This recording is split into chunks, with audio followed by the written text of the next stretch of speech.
तुम्हारे साथ कोई मसला जरूर है, अपने पापा को बता दो बेटी। चलो, अगर तुम्हें किसी ने भी तकलीफ पहुंचाई या दुख दिया और मैं उसे नहीं रोक पाया तो अपने आप को कभी माफ नहीं कर सकूंगा, कभी नहीं बेटा। दुनिया जला दूंगा मैं तुम्हारे लिए। तुम्हारी आंखों में आंसू का एक कतरा भी बर्दाश्त नहीं कर सकता मैं। ये आंसू सिर्फ आपकी याद की वजह से है पापा, ऐसी कोई बात नहीं है।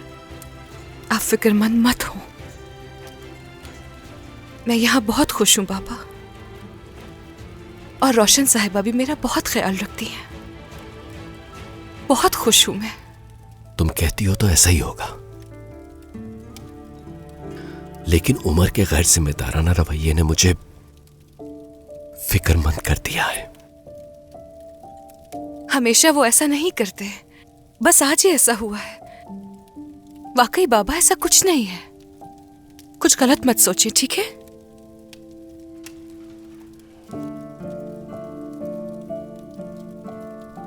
ये क्या है बाबा? बेटा, ये कभी मत भूलना कि तुम्हारे पास एक और घर भी है जहां तुम कभी भी वापस आ सकती हो।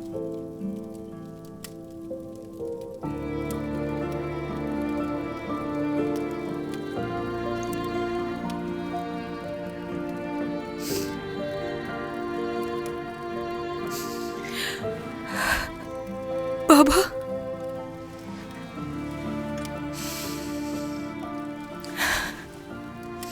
मेरे प्यारे बाबा जान, आप खामखा ही जज्बाती हो रहे हैं बाबा। ज्यादा मत सोचा करें, ठीक है? मेरी बहन ना तो पहली थी ना आखिरी जिन्होंने सब कुछ बर्दाश्त किया, लेकिन अपनी फैमिली को परेशान नहीं किया। हमारी जिंदगियों के मजबूत तरीन सुतून हमारे बाबा हैं, लेकिन आपा के लिए अम्मी ने वो रास्ता इख्तियार किया था। दरिया और उरूज अभी तक इस बात से वाकिफ नहीं थे कि क्या कुछ हो रहा है। मेरी अम्मी रोशन साहिबा पर यकीन करना चाहती थी और बाबा मेरी अम्मी पर यकीन। ऐसा लगता था कि जैसे हमारी बहन हमसे दिन ब दिन मजीद दूर होती जा रही है।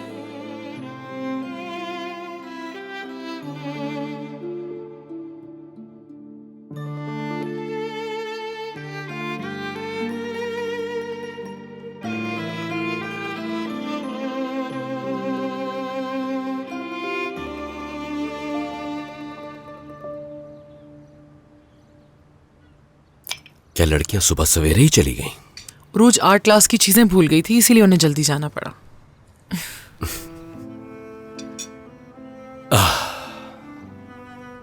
तुर्कान को देखने के बाद अब मैं राहत में हूं। मैं भी। रोशन साहिबा से तवील बात हुई मेरी, वो हमारी बेटी से बहुत प्यार करते हैं। मैंने तुर्कान से खुद सुनी है ये बात। उसने कहा कि वो बहुत खुश है और सब उसका बहुत ख्याल रखते हैं। मेरे लिए यही काफी है। जैसा हम चाहते थे वैसा ही हुआ, अल्लाह का बहुत शुक्र। यकीनन। लेकिन उजैर साहब से मैंने साफ साफ कह दिया था, उमर की गैर मौजूदगी मुझे अच्छी नहीं लगी। मतलब तुमने उजैर साहब को शर्मिंदा कर दिया? जो ठीक लगा कह दिया। ठीक है। वो एक बिजनेसमैन है, बेटे को भी अपने जैसा बनाना चाहते हैं। एक बाप होने के नाते उनका यह सोचना बिल्कुल ठीक है, मगर उमर को हमारी तुर्कान के लिए भी वक्त निकालना चाहिए। इंशाल्लाह होगा, ऐसा ही होगा। तुर्कान को लेकर मैं कोई भी बात बुरी नहीं सोचना चाहती, और तुम भी ऐसा मत सोचो। तुम खा चुके तो ये उठा लूं? ठीक है।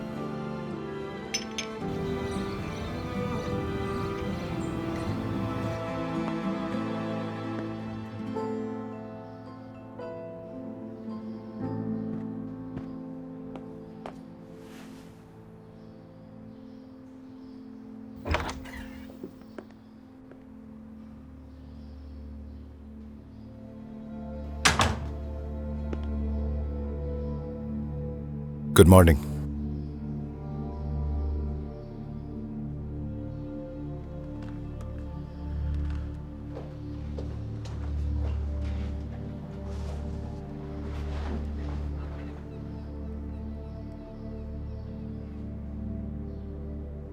उमर,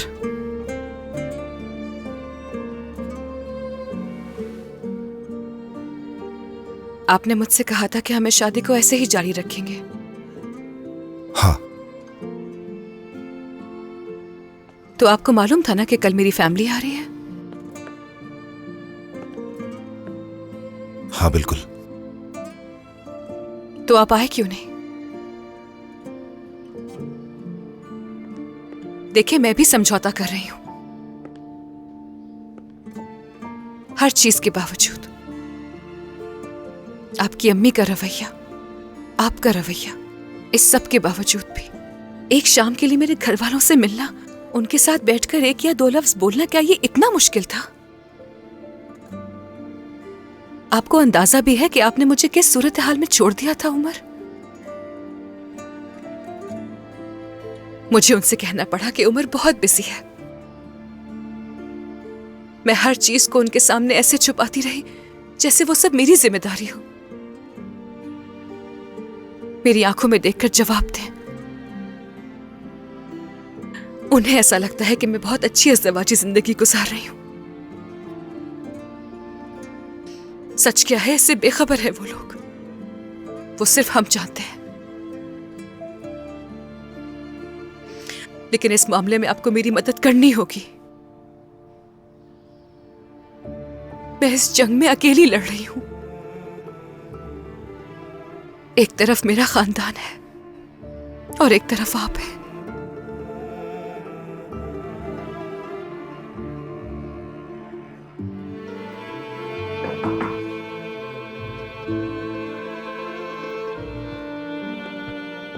आ जाए। आपकी अम्मी की कॉल है। बहुत शुक्रिया। हेलो अम्मी। बेटा, गुड मॉर्निंग। गुड मॉर्निंग अम्मी जान। तुम जानती हो ना आज उरूज की सालगिरह है। आज? जी जी जी अम्मी। हमेशा की तरह घर में ही सालगिरह मना रहे हैं। अगर तुम भी उमर के साथ आओगी तो वो बहुत खुश हो जाएगी। मूड अच्छा हो जाएगा उसका। मैं उमर से बात करके बताती हूँ। बेटा, आने की कोशिश करना, हम लोग इंतजार करेंगे तुम लोगों का। ठीक है अम्मी जान, मैं उमर से बात करके आपको कॉल कर दूंगी। बहुत प्यार करती हूँ मैं तुमसे। मैं भी अम्मी।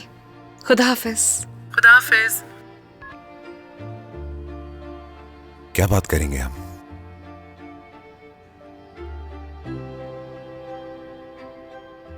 बस ऐसे ही कह दिया उन्हें, आपके बारे में नहीं है।